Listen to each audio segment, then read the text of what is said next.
Les incendies continuent de faire rage au Portugal et en France. Évacuation d'habitants, mobilisation des pompiers. Le point sur la situation dans ce journal. Le président italien refuse la démission présentée par Mario Draghi, une décision prise après le boycott du M5S lors d'un vote de confiance. La Cour pénale internationale et une quarantaine de pays veulent coopérer afin de pouvoir enquêter et poursuivre les auteurs de crimes de guerre commis en Ukraine. L'Allemagne et la Belgique commémorent les victimes des inondations dévastatrices de juillet 2021. Un an après, de nombreux chantiers sont toujours en cours. Encerclés par des colonnes de feu, devant supporter une chaleur intense, avec un manque de visibilité. Ce mercredi, un journaliste portugais a filmé et commenté sa traversée d'un violent incendie alors qu'il circulait sur la principale autoroute du Portugal. Dans cette région du nord-ouest, les incendies font rage depuis quelques jours, faisant déjà une victime. Mais c'est le centre du pays qui a été particulièrement en proie aux flammes cette semaine. Les pompiers tentent désespérément de sauver les habitations, mais les feux sont attisés par la sécheresse et les températures extrêmes. Des soldats du feu toujours sur le terrain ici aussi à Palmela, où l'un des plus grands incendies qui s'est déclaré ce mercredi a enfin été éteint. Le feu a détruit environ 400 hectares de forêt, dont plusieurs hangars agricoles, et a fait 12 blessés. Au total, selon l'agence de protection civile, au moins 10 000 hectares ont été brûlés en moins d'une semaine au Portugal. Le gouvernement prévoit de prolonger l'état d'alerte au feu de forêt jusqu'à dimanche.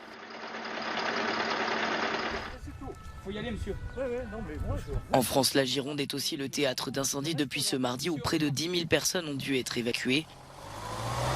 Environ 1 millier de pompiers doivent affronter 2 feux de forêt qui n'ont pour l'heure toujours pas été maîtrisés. D'autres incendies se sont déclarés ce jeudi après-midi, notamment au sud d'Avignon, près de Tarascon. L'Union européenne a exhorté les États membres à se préparer aux feux de forêt de cet été, alors que le continent est confronté à une nouvelle vague de chaleur due au changement climatique.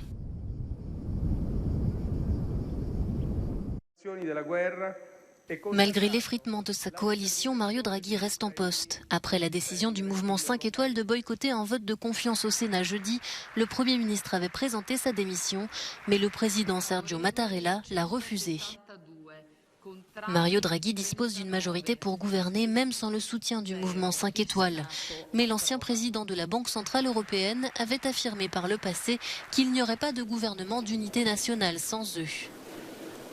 Le M5S a refusé de voter la confiance sur un texte destiné à faire face à l'inflation car l'une des mesures prévoit la construction d'un incinérateur d'ordures à Rome.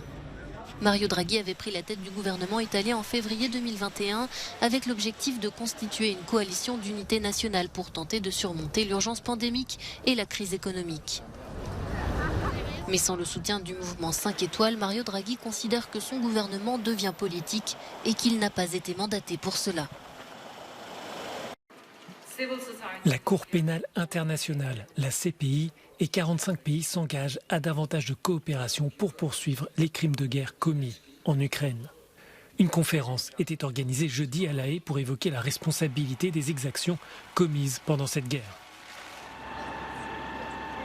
Le président ukrainien s'est adressé lors d'une vidéo aux participants venus du monde entier pour cette rencontre.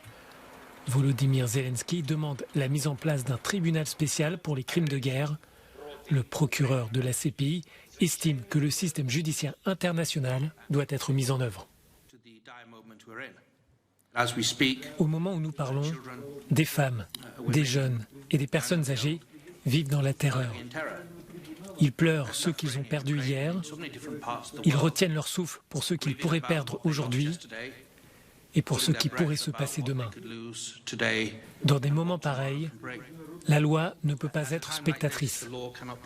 La loi ne peut pas se reposer confortablement à La Haye ou n'importe où ailleurs, quand elle est censée protéger ou défendre certains principes qui sont essentiels pour l'humanité. La mise en œuvre est cependant complexe. L'Ukraine et la Russie n'ont pas ratifié le statut de Rome, fondateur de la Cour pénale internationale. Dès lors, les deux pays ne relèvent pas de sa juridiction en matière de crimes de guerre et de crimes contre l'humanité. Kiev dit cependant vouloir rejoindre rapidement la justice internationale.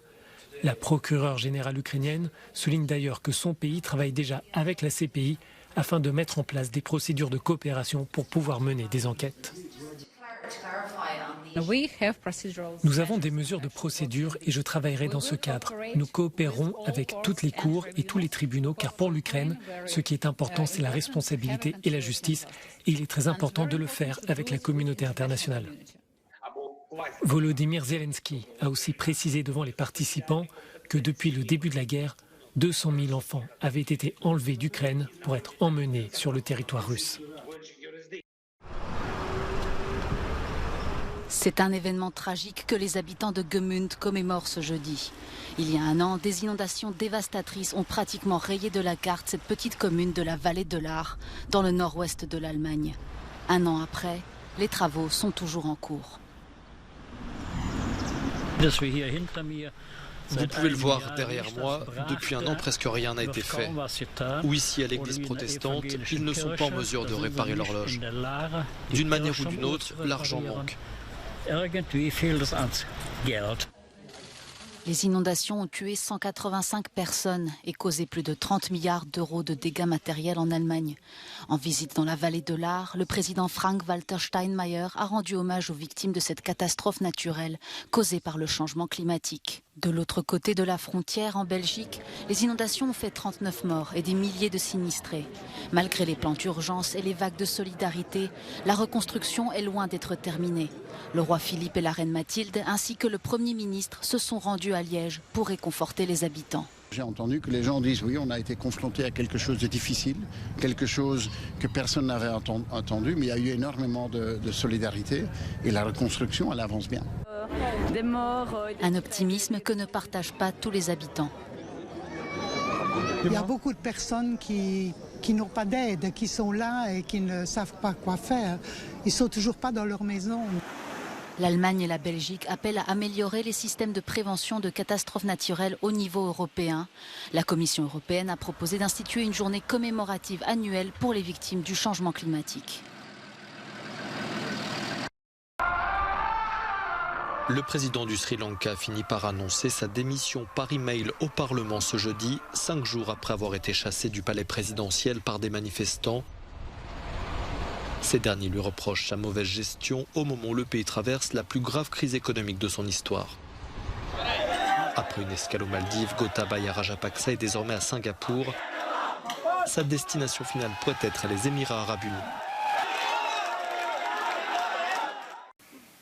L'épidémie de la variole du singe constitue-t-elle une urgence sanitaire mondiale?